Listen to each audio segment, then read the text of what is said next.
नमस्कार, नमो बुद्धाय, जय भीम, जय पेरियार, जय जोहार। साथियों, आप सभी का जागो पंच में बहुत बहुत स्वागत, अभिनंदन।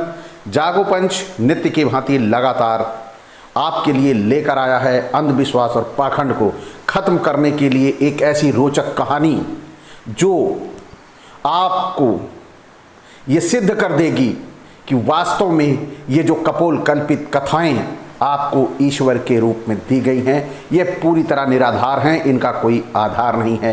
क्योंकि एक व्यक्ति के जन्म की कथा तीन कथाएं नहीं हो सकती, और एक व्यक्ति की जो जन्म की कथा है वो एक ही तरह होगी, चाहे वह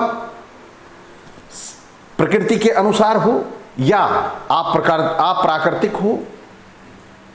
दो ही तरह से हो सकती हैं, लेकिन अप्राकृतिक भी है तो उसकी तीन कथाएं नहीं हो सकती, और अप्राकृतिक है तो निश्चित तौर पर वह गपोड़ कथा है।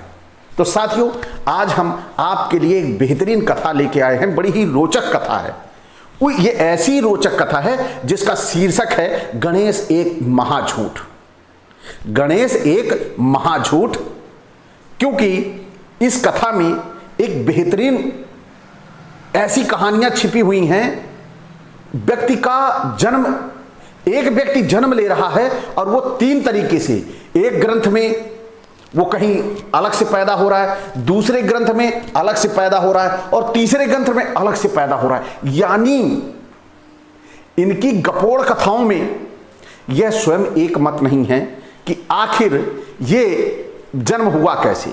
और ये इन गपोड़ कथाओं में सबसे बड़ी बात तो ये दी गई है कि वह नैसर्गिक तरीके से पैदा नहीं हो रहे हैं, अप्राकृतिक तरीके से वो पैदा हो रहे हैं, और वो भी तरीके अलग अलग हैं।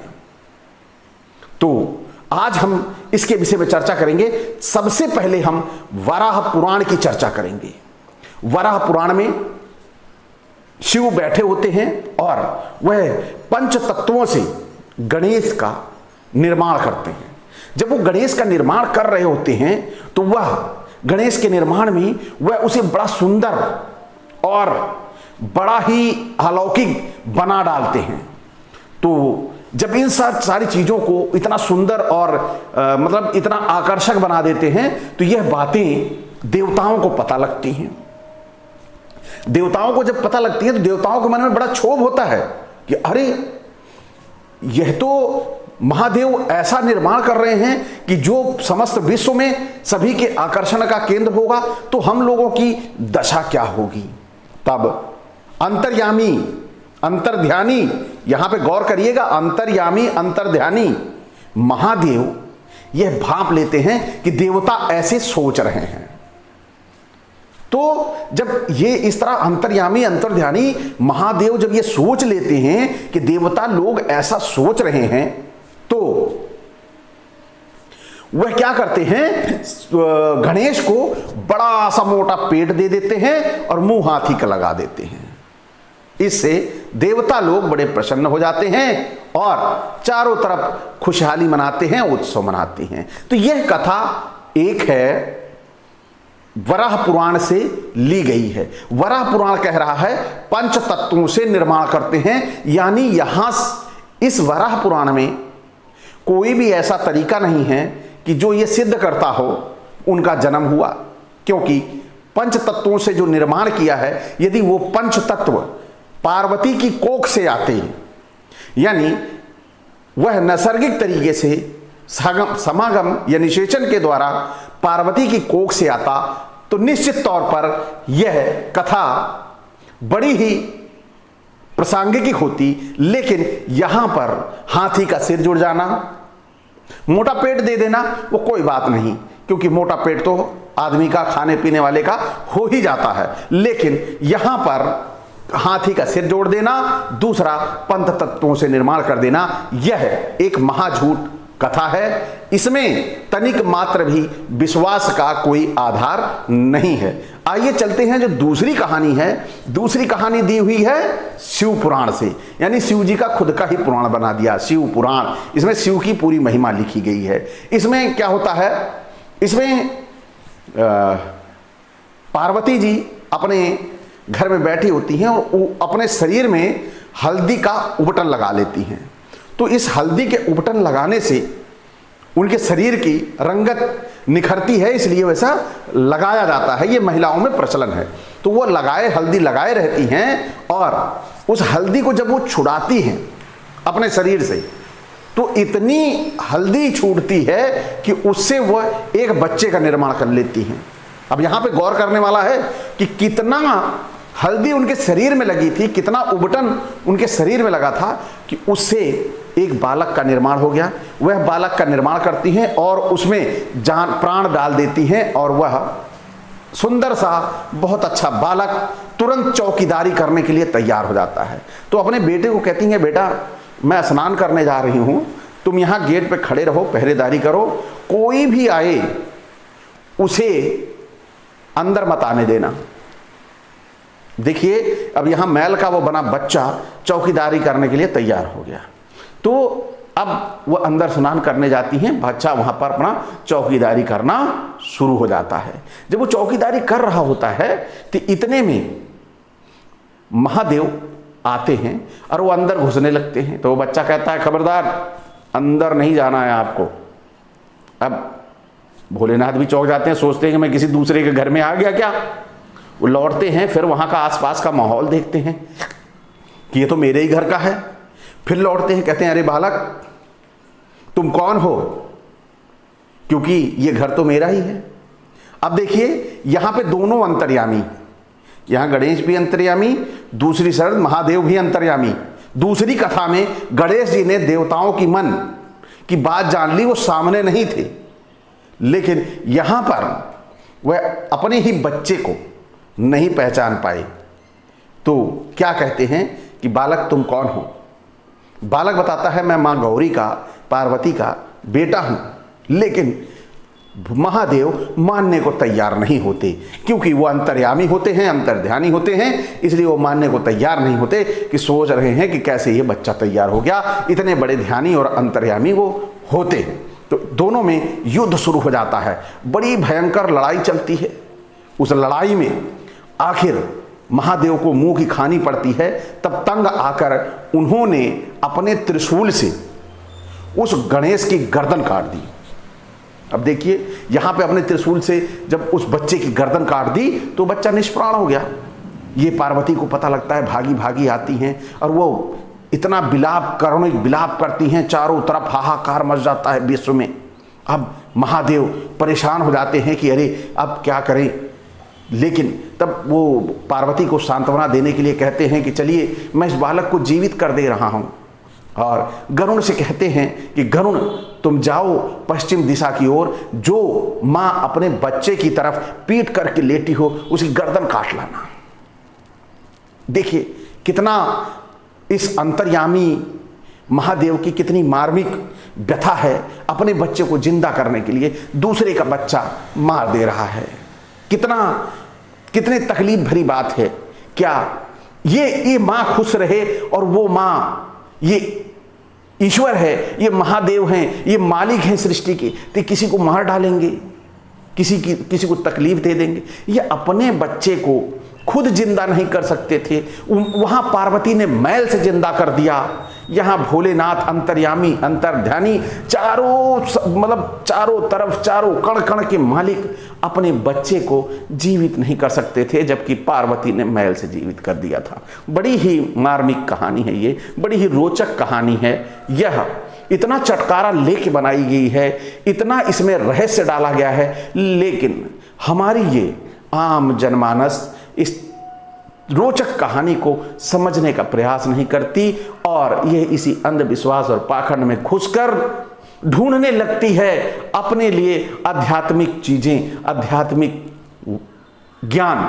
तो इस आध्यात्मिक ज्ञान में वो गरुड़ जाते हैं और एक हाथी अपने बच्चे की तरफ पीट करके सो रही होती है, तो उस बच्चे की गर्दन काटते हैं और लेके आते हैं और गणेश के सिर पे लगाते हैं और उसमें भोलेनाथ महादेव प्राण फूंक देते हैं, जाओ तुम जीवित हो गए, अब पार्वती खुशी के मारे पागल हो जाती हैं और कहती हैं, मतलब इतनी खुशी कि एक माँ जिसका भोला भाला सुंदर मानव शरीर का बच्चा, उसके बच्चे के सिर पर हाथी का सिर लग गया। ऐसा आश्चर्य विश्व में आपने कहीं नहीं देखा होगा। ये आश्चर्य हमारे देश भारत में होता है और ऐसे देवता देवी देवता भारत के अलावा कहीं पैदा भी नहीं हो पाते।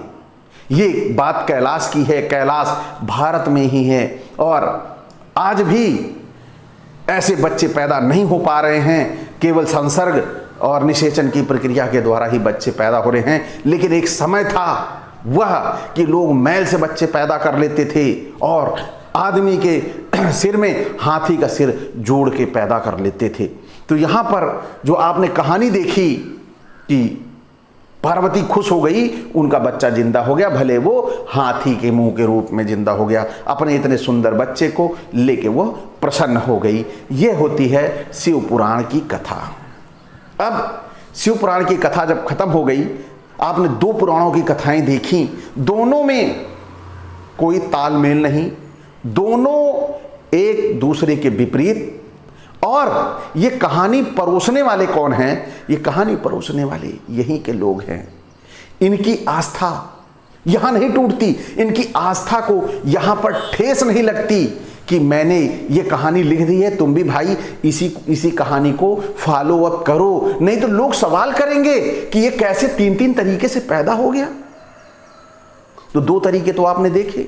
आइए अब चलते हैं हम लोग तीसरे तरीके पे। तीसरा तरीका क्या है इनका गणेश को पैदा करने का? तीसरा तरीका है गणेश चालीसा में लिखा गया है। गणेश चालीसा में क्या होता है, ये माता पार्वती, क्योंकि यहां पे जब बच्चे की बात है तो माता कहने में बुराई क्या है? नारी है, माता कहने में बुराई नहीं है। बुराई तो तब है जब वो काल्पनिक है, अगर काल्पनिक है तो बुराई है माता कहने में।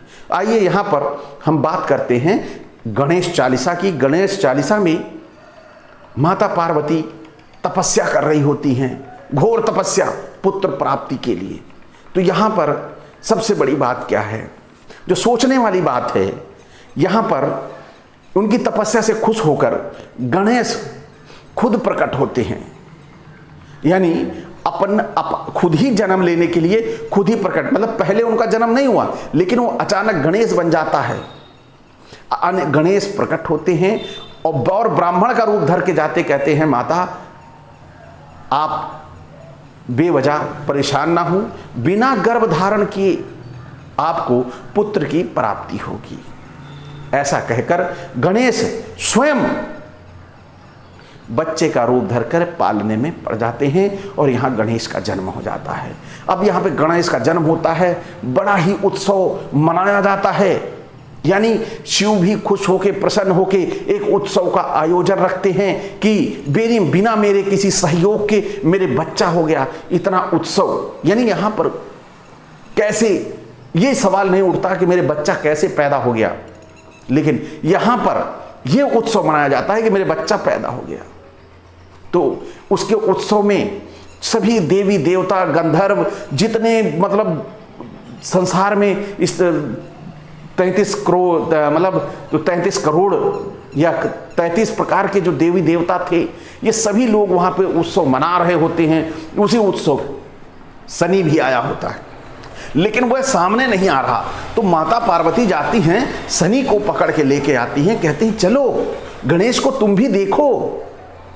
तो शनि नहीं आ रहा होता है, लेकिन अब माता पार्वती उसे जबरन लेके आती हैं और जैसे ही शनि की निगाह गणेश पर पड़ती है, शनि गणेश का सर जो है वो धड़ से अलग होके फट जाता है।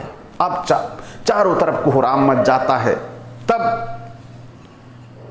भोलेनाथ कहते हैं चिंता की कोई बात नहीं, मैं इसे प्राण प्रतिष्ठित कर दूंगा, मैं इसे जीवित कर दूंगा।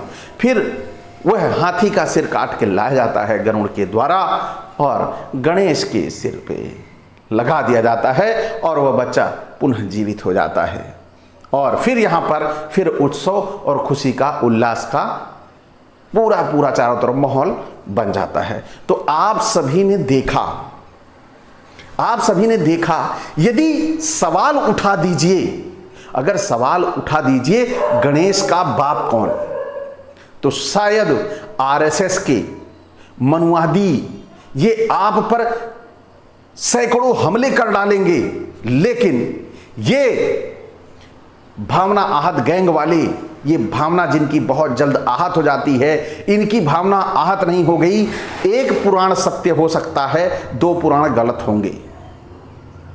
एक व्यक्ति के जन्म की कहानी एक ही हो सकती है, तीन नहीं हो सकती हैं। अगर तीन हैं तो उनमें से एक ही सत्य है, तो इन दोनों पर इनकी भावनाएं आहत क्यों नहीं हुई? सवाल बहुत बड़ा है, लेकिन यह अंधविश्वास और पाखंड का है। अंधविश्वास और पाखंड पे जैसे ही थोड़ी सी चोट लगाई जाती है, भावनाएं आहत हो जाती हैं। तो साथियों, यहां पर आपने देखा गणेश एक महाझूठ, जिसके विषय में कोई आधार नहीं, यह पूरी तरह से निराधार है। इसकी कहानी एक नहीं जन्म की ना स्थान की, तो यह एक कपोल कल्पित कथा है, जिसके दिल में, जिस लेखक के दिल में जो इच्छा आती है वह लिख डालता है। तो ये कहानियां, इन कहानियों का स्रोत मैंने दैनिक जागरण को पकड़ा, मैंने अमर उजाला को पकड़ा, मैंने नवभारत टाइम्स को पकड़ा। तो इन पेपरों से लेके आया, क्योंकि मैं कुछ बोलूंगा और इन ग्रंथों को लाऊंगा तो ये भी होगा कि मैंने अपनी तरफ से ही ला के डाल दिया। इसलिए मैं इन पेपरों से लेके आया कि इन पेपरों को आज तक किसी ने आग नहीं लगाया कि तुम एक व्यक्ति के जन्म की कथा एक सुना रहे हो, कैसे तीन सुना रहे हो, कैसे? ये कोई सवाल नहीं, ना इन्हें जलाया गया, ना इन्हें पर प्रतिबंध लगाया गया। तो इसका मतलब है कि ये एक व्यक्ति के जन्म की तीन कथा, तो ये तीन व्यक्ति हो सकते हैं, एक व्यक्ति नहीं हो सकता। तो यह पूरी तरह से कपोल कल्पित, गपोड़ और महाझूठ कथा है। तो आपको आज की ये महाझूठ की कथा कैसी लगी? अच्छी लगी तो लाइक करें, बहुत अच्छी लगी और आप नए हैं तो सब्सक्राइब कर लें, बेल आइकन की घंटी जरूर दबा लें, जिससे हमारे वीडियो का नोटिफिकेशन आप तक त्वरित गति से पहुंच जाए। इसी के साथ आपसे विदा चाहूंगा। नमस्कार।